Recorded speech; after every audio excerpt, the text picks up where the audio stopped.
Rekaman video aksi warga antre mengular demi membeli gas LPG 3 kg viral di media sosial. Video tersebut disorot karena warga yang antre rela hujan-hujanan, hingga membuat warganet miris dan prihatin. Belakangan ini masalah gas LPG 3 kg disebut-sebut langka tengah jadi sorotan masyarakat.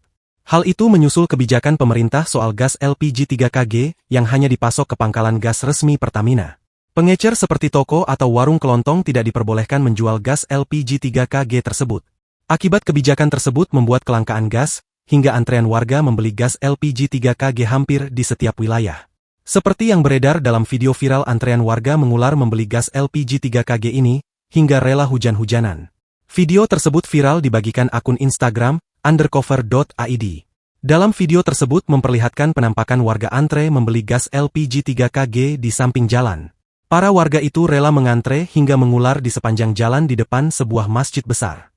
Mirisnya, mereka mengantre sambil kehujanan. Beberapa warga tak menggunakan payung hingga basah kuyup.